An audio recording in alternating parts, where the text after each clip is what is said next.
What's up, everybody? Welcome back to another highly combustible reaction. We're jumping the next one on our Walter's World journey. Get over, show 'em all the love in the world. Weird ways Europe messes with Americans' bodies. I'm gonna say the food is definitely different on that side of the pond. When I first got to Thailand, I think it took me like a month to adjust to anything that was going on in my gut wise. But after that, I didn't really have any issues. If anything, having fresh food, having food that doesn't have all of these damn preservatives and chemicals and shit in them did me a world of good. It was like 18 months and had dropped a ridiculous amount of weight. And I was eating all the same things, even going to the same fast food restaurants. Just over there, it was different. Over there, it way different. Even coming back here, you can taste certain chemicals, you can taste certain preservatives, things that aren't supposed to be in there, things that in a lot of countries aren't allowed. So I think that there's a lot different between the food over there and the food over here. Over there, the bread actually molds. Over here, my bread stays fresh for months, which is not normal. It stays good and edible for a month.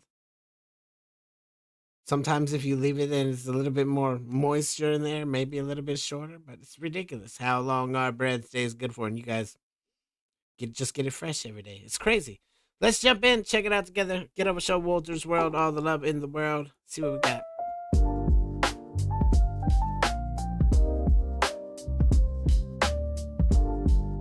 Hey there, fellow American travelers. Mark here with Walter's World. Today we're here in Genoa, Italy, and today I want to talk about is something serious for my American travelers, and that is how your body is going to react mentally and physically to visiting Europe. Because you know what? There's things that change when you go travel. There's things you notice, things that wear you down or hype you up when you go, and I think it's important for you to have an idea of some of the things that might affect you here, and way down below when you come to Europe. And I'm going to start with the things about that happen to you down below, and that is be ready for different bowel movements.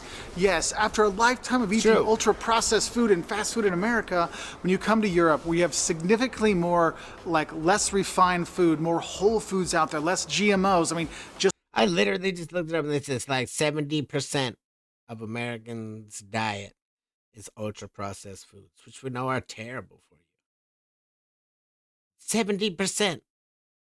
We make it harder to find the good things to feed you. And then when you do have good things, they're also more expensive, which leads people to not eat healthy because you can't damn afford to eat healthy in a lot of cases, which is crazy to me. Just coming back over here from Thailand, yeah, I went through a world of changes going back to the ultra processed foods. Just look at the ingredients list on your favorite food at home and then compare it to here when you find it. Your body processes things differently. So be ready for a slight difference in the consistency of your movements and also the frequency of your movements. So be ready for that, because that's one of the things people don't realize is when you change what you're eating, the water you have and stuff, it can have an impact. So maybe you do carry some Pepto with you or some Imodium just in case. Because sometimes it's not a bad thing. Sometimes it's a good thing, like the way the gluten is or the sulfites with the wine or lack of sulfites in the wine actually make you feel better instead of worse. So do be aware of that. But I will tell you, sometimes you might go from logs to toothpaste and not even realize it, okay? Now, another thing Don't accidentally sneeze. I think Americans need to realize, this is one that a lot of them complain about when they think of the physical pain I have when I go to Europe, are your hurt feet. Yes, your feet do hurt when you're here. I mean, think about it. You're maybe walking 2,000 steps a day when you're at home, or 5,000 steps a day when you're at work, or maybe you walk the I get my 10,000 steps a day, thanks. doggy to 8,000 steps a day. Now you're walking 10 hours a day, 20,000 steps, 10 miles, 16 kilometers, whatever. And you're not used to that. And so your feet ache, your legs ache, you get shin splints, you sprain your ankle. These kind of things do happen. That's why it's really important to help alleviate that. Make sure before you go to Europe, you're doing long walks. You're getting used to being outside and walking a lot. And I know Europeans are like, oh, Walters is telling them to train how to walk. Americans don't know how to walk. Yes, we know how to walk. We just don't walk like you do in Europe. We walk from the car to wherever it is we gotta go. My city is definitely not built for walking. It's not like I'm just gonna walk on down to the grocery store. The closest place by is maybe a gas station, and even that's a decent walk. I don't know that I want to do that walk when I want some things, and I got to carry it all back. But over here, it's not that we can't walk. I do. I get out and I walk the lakes every single day with mom. Any day that the weather permits. But on the whole, you don't see that many hustling, bustling people out just walking to do anything in my city. Everyone's in with cars. uneven pavements and all kinds of stuff. So we're trying to get you ready so you don't have those painful feet. And I want to tell you, one of the biggest mistakes people make is they get new shoes before they come to Europe because they're like, oh, I'm going to walk a lot, so I need to make sure I have good walking shoes. You better make sure you Break have 'em broken in. those shoes in before Break you 'em come in. because nobody wants blisters and stuff and you're going to be walking that much, all right? So painful feet, another part of doing it. But the thing is I'm going through these like bad things like sprained ankles and hurt feet and weird pooping, but also there's the good physical effects of going to Europe. As you might notice, your belt and your pants fit a little bit better. Yes, with all that walking and more of the, I would say, healthier food options. I'm sure some of you do healthy food all the time, blah, blah, blah. But I'm getting honest with you, with all that walking, all that movement, you know, you're not snacking as much because you're seeing things. You might notice that your waistline gets a little bit thinner while you're here. You're like, oh, I'm a bit more European, can't you tell? Because I'm so much more fit and trim now. I mean, it sounds silly, but I can't tell you how many of our fans have written us, Mark, I just spent 2 weeks in Europe and I lost 10 pounds. I mean, it happens because of all that exercise. So there are some good physical Exercise is definitely a piece of it. Having to get out and actually go somewhere, do something. Plus, you're energetic. You want to be looking around. You maybe do a little bit more walking than the normal European does. If you want to see all of the sights, etc. I don't know. things that are out there. And also, It's if you all think about important mental information. benefits Jot as it well down. that hit you, is I find that Americans really enjoy the fact that when they come to Europe, they get a chance to actually mentally relax. Because it takes longer to eat here. You're not like going to a restaurant, they're forcing the food down, getting your order right away, giving your food right away. Okay, get out of here right away. You get to take time and relax and do things. It's much more calmer life, and so therefore it's a little bit easier to relax. That's why I tell people, if you're stressed out, you want to go on vacation, don't go to Orlando, don't go to New York City. You're going to be even more stressed out. Come to Europe. Take your time when you're here because they're going to force you to take your time because they're not going to be in a hurry as well. So if you can get past the frustration of slowness, then it really is a lot easier to relax here. And that can be very helpful. The easiest way to get past the frustration of slowness is to adapt and become slow. Become one with the slow way of life. Thailand has a thing called Thai time, meaning nothing's ever gonna get done. It's gonna get done whenever they get to it, whenever something happens. Like even appointments, a lot of times you show up, maybe an hour later they call and say, "Sorry, I'm late." It's just you had to adjust. You gotta start taking some breaths. Realize that hey, you don't gotta be somewhere every hour of every single day. You can have like I don't know, maybe even the work life balance that's over there is different than the work life balance over here. Because here, everyone's just pretty much living to work. Everyone that's in my city is living to work. Everybody that lives here has to go 2 or 3 jobs just to be able to afford to live here. So they're always on the go. They're always sitting down in a chair doing whatever it is they do at work, coming home and sleeping. Nobody's really going out. Nobody's really this. We don't really in the summertime maybe have a few little city style get-togethers, the art and wine festival, or but other than that, we don't really interact. Over there, it's just so much open, so much Because all those longer meals so and longer walkable, and walks, you gotta calmer take your time. evenings, really can actually help sleep even better. I mean, once you get past that jet lag at the beginning, then you sleep really good when you are here with all that. So that's nice. Another kind of mental struggle I think Americans have that they maybe don't say anything about right away, but they notice when they're there is just the struggle with personal space. Like in the U.S., we like our big bubble, but some places in Europe, you're literally this close to people all the time. And that's one of the things that sometimes mentally some Americans have a really tough time with.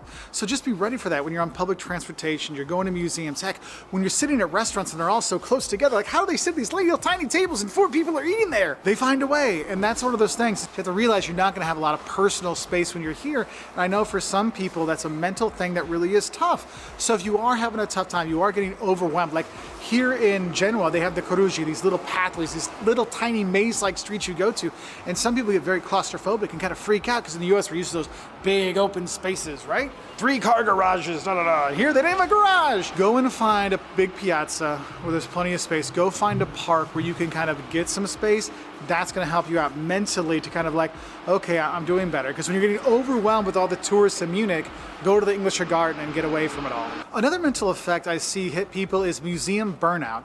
The thing is, when you come to Europe, you're so excited. I'm going to see all these churches and squares and museums and towns and stuff. But after a while, it's like sometimes it feels like the towns blur together. Like, oh, we saw the church, the museum, and the square, and the town hall. Church, museum, square, town hall. Church, museum, square, town hall. And it just starts going by. And then you're trying to remember. You remember that one church that had that altar? It gets hard sometimes, and there's actually a mental thing with it where you get kind of burned out. So to try to fight off that kind of museum burnout, what I recommend is find different activities to do. Don't just do the museum, church, square, museum, church, square. Do a cooking class, do an art class. I know Jocelyn and Caleb, they literally were painting Notre Dame on the Seine for a thing. Liam and I, we were making macarons together. We're in, you go places, you take these classes, it helps kind of change up your mental attitude. We're in Sevilla, we went to Isla Magica, the amusement park there, just to give our brains kind of a reset so we didn't have that burnout of, another museum and square, another church, because that does happen. And that's not just American tourists. That happens to a lot of tourists when you travel around. And if I think about burnout, I think there's one, if you're someone that doesn't usually speak foreign languages, but you're trying to speak it, like I'm here in Italy, I speak Italian, and I don't get a chance to speak Italian back in the US. So I'm really like, I want to speak Italian, so I'm speaking Italian to everybody. But by the end of the day, the mental burnout from speaking Italian so much after having not spoken for like a year, it really does hit you. Like, it sounds silly, but that's one of those things when you're speaking a foreign language you're not used to, it can wear you down. So just be aware of that. If you're like, oh man, I'm using my Spanish in Spain, but why am I so tired mentally? Well, it's because you're using parts of your brain you haven't used for a while. Now feeling worn out from the speaking, the mental side of it, but there's also like the physical worn outness because you're walking so much, you're doing so, you're carrying those bags, you have so many more stairs you're going up to, the no elevator, and I got 5 floors with my suitcases. That kind of physical wearing you out does happen too, and you want to be careful because if you burn yourself out, you wear yourself out, you become more liable to get sick. And a lot of people, they go on vacation, they're doing so much and they burn themselves out and then they get sick.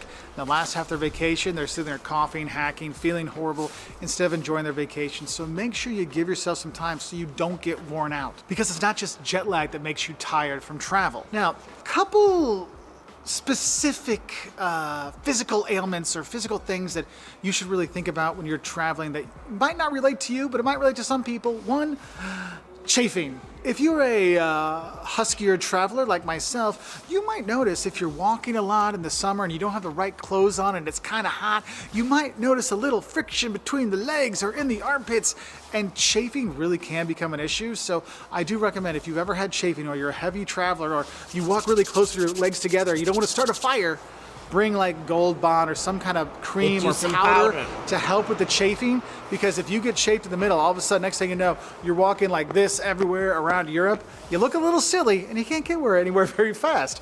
And it's really, really painful. So be aware of that one, because that's one that does pop up in the Husky Traveler Forum. So saying that, see, it's not for all of you, just for some of us, okay? And then I want to talk about something for our female travelers, and that is your cycle.